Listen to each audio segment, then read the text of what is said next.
Welcome to VSR Telugu blogs. ఇవాళ ఇంట్లోనే ఎంతో సింపుల్గా కరాచీ హల్వాని ఎలా తయారు చేయాలో చూడబోతున్నాము. మనకి కరాచీ హల్వా అనేది మంచి సాఫ్టీగా జ్యూసీగా చాలా బాగుంటుంది. మనం వచ్చేసి కరాచీ హల్వాని ఓన్లీ 3 టేబుల్ స్పూన్ నెయ్యితో అయితే చేయబోతున్నాను. అది ఎలా చేయాలి అనేది తెలుసుకోవాలనుకుంటున్నారా? అయితే వీడియో అనేది ఎండ్ వరకు చూడండి, ఎక్కడ కూడా స్కిప్ చేయకుండా. ఇప్పుడు మనం కరాచీ హల్వా చేసుకోవడానికి ఒక పెద్ద గిన్నె లాంటిది తీసుకోవాలి. దాంట్లోకి వచ్చేసి 1 కప్ కార్న్ ఫ్లోర్ యాడ్ చేసుకోవాలి. 1 కప్పు కార్న్ ఫ్లోర్కి సేమ్ మెజర్మెంట్ కప్పుతో అయితే 2 కప్స్ వాటర్ వేసుకోవాలి. 2 కప్స్ నేను వాటర్ అయితే ఇక్కడ యాడ్ చేసుకున్నాను. మనం వాటర్ యాడ్ చేసుకున్న తర్వాత ఇలాంటి ఒక విస్కర్తో కానీ స్పూన్తో కానీ ఎక్కడ కూడా బబుల్స్ అనేటివి లేకుండా మంచిగా అయితే కలిపేసుకోవాలి.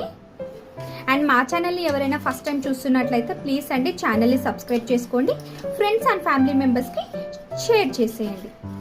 ఇలా అంతా కూడా మనం కలిపేసి దీన్ని అయితే పక్కన పెట్టేసుకోవాలి. ఇప్పుడు మనం స్టవ్ ఆన్ చేసుకొని ఒక పెద్ద గిన్నె అయితే పెట్టేసుకోవాలి.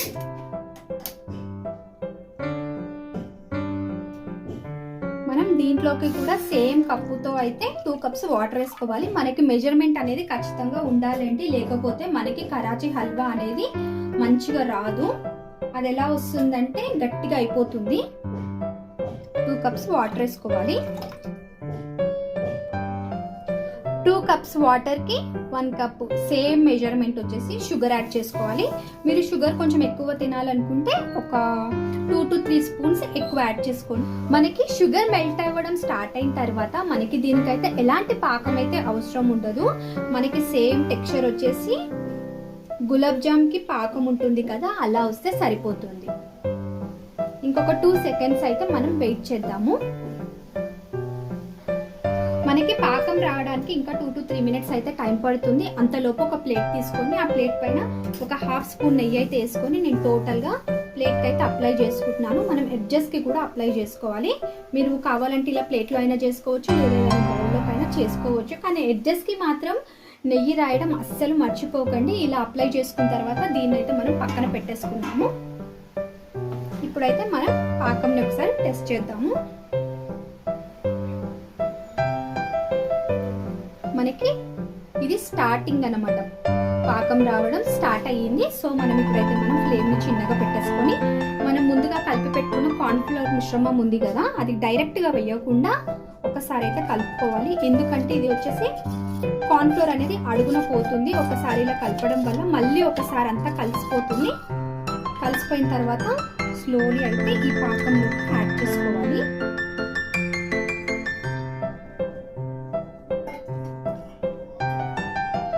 ఒకసారి కార్న్ ఫ్లోర్ యాడ్ చేసిన తర్వాత చక్కెర పాకంలోకి మనం కలుపుతూ ఉండాలి. మనకి ఇదైతే స్లోలీ అయితే దగ్గర పడుతుంది. మనమైతే మంట హైలో పెట్టొద్దు, స్లోలో పెట్టొద్దు ఫ్లేమ్ అనేది. అలా పెట్టినట్లయితే తొందరగా మాడిపోతుంది. మనకి దగ్గర అవుతున్నప్పుడైతే మనం స్లోలీ కలుపుతూ ఉండాలి ఒకే డైరెక్షన్లో. ఇది క్విక్ అండ్ ఈజీగా అయితే చేసేసుకోవచ్చు. మనకి 1 వీక్ పైన అయితే స్టోర్ చేసుకోవచ్చు స్వీట్ని. మనకు ఒకసారి ఇలా దగ్గరగా వచ్చినప్పుడు దీంట్లోకి ఒక 1 టేబుల్ స్పూన్ నెయ్యి అయితే యాడ్ చేసుకోవాలి. నెయ్యి అంతా దీంట్లో కలిసిపోయేటట్టుగా ఒకసారి అయితే బాగా కలుపుకోవాలి. మనకి నెయ్యి అనేది ఇక్కడ కార్న్ ఫ్లోర్ అయితే ఇంకిపోయింది. ఇప్పుడు వచ్చేసి మనం ఇంకొక టీ స్పూన్ నెయ్యి అయితే యాడ్ చేసుకున్నాము. దీంట్లోకి ఎంత నెయ్యి వేస్తే అంత బాగుంటుంది, కానీ నేను నెయ్యి అనేది ఎక్కువ యాడ్ చేయట్లేదు. ఓన్లీ 3 స్పూన్స్ నెయ్యితో అయితే కరాచీ హల్వా అయితే చేయబోతున్నాను.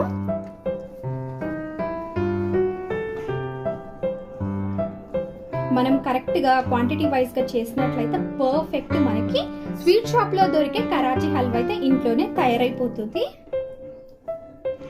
ఇప్పుడు దీంట్లోకి 1 టేబుల్ స్పూన్ ఇలాచీ పౌడర్ అయితే నేను యాడ్ చేసుకుంటున్నాను. అంటే దీంట్లో వచ్చేసి నేను షుగర్ వేసుకొని అయితే మిక్సీ పట్టేసుకున్నాను. ఇదంతా కూడా ఒకసారి కలిపేసుకుంటున్నాను. కొన్ని కాజు యాడ్ చేసుకుంటున్నాను. మీరు కావాలంటే కాజు ఇంకేమైనా డ్రై ఫ్రూట్స్ కావాలి అన్న యాడ్ చేసుకోవచ్చు.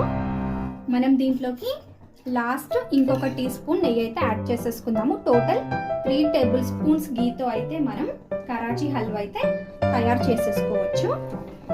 ఇది కూడా ఒకసారి అయితే బాగా కలిపేసుకుందాము. ఇంకా ఈ స్వీట్ కన్సిస్టెన్సీ అయితే మనకి ఇలా రావాలి. ఇలా వచ్చినప్పుడు మన ఇంట్లో ఏది అవైలబుల్ ఉన్నా ఫుడ్ కలర్ వచ్చేసి దీంట్లో అనేది యాడ్ చేసి ఆరెంజ్ కలర్లో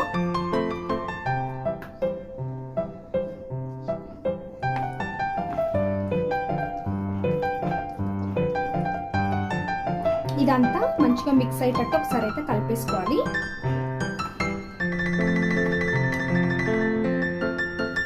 మనకి స్వీట్ రెడీ అయిపోయింది అని ఎలా తెలుస్తుందంటే ఇలా వస్తుంది. చూస్తున్నారు కదా, ఇలా తిక్కుగా వచ్చినట్లయితే మనకి స్వీట్ అనేది రెడీ అయిపోయినట్టు. ఇప్పుడు మనం ఫ్లేమ్ అనేది ఆఫ్ చేసేసుకుందాము. ముందుగానే నెయ్యి అప్లై చేసి పెట్టుకున్న ప్లేట్లోకి నేనైతే ఇక్కడ లైట్గా బాదం అయితే చాప్ చేసి పెట్టుకున్నాను. అదైతే లైట్గా దీంట్లోకి అయితే వేసుకున్నాను. మనం ఇప్పుడు రెడీ చేసి పెట్టుకున్న కరాచీ హల్వా అంతా కూడా ప్లేట్లోకి అయితే వేసేసుకొని ఒక లెవెల్గా అయితే సెట్ చేసుకోవాలి.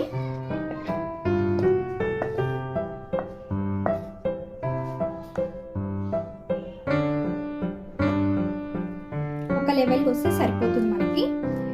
మనం పైనుంచి కూడా లైట్గా ఇలా బాదం అయితే చల్లేసుకుందాము. బాగుంటుంది తినేటప్పుడు. అలాగే ఇది చల్లారనికైతే ఒక 10 to 15 minutes అయితే టైం పడుతుంది. అప్పటి వరకు అయితే వెయిట్ చేద్దాం. మనకి కరాచీ హల్వా మొత్తంగా చల్లారక ముందే లైట్గా అయితే కట్ చేసి పెట్టుకోవాలి. దాని తర్వాత మనకి చల్లగైన తర్వాత పీసెస్గా అయితే వస్తుంది. మనకి చల్లగా అయిపోయిన తర్వాత మనం కరెక్ట్ క్వాంటిటీ వైజ్గా చేసినట్లయితే ఇలా వస్తుంది. లోపలంతా జ్యూసీగా సాఫ్ట్గా ఉంటుంది. చూసారు కదండి, కరాచీ హల్వా ఇంట్లోనే ఎంతో సింపుల్గా తయారు చేయాలో.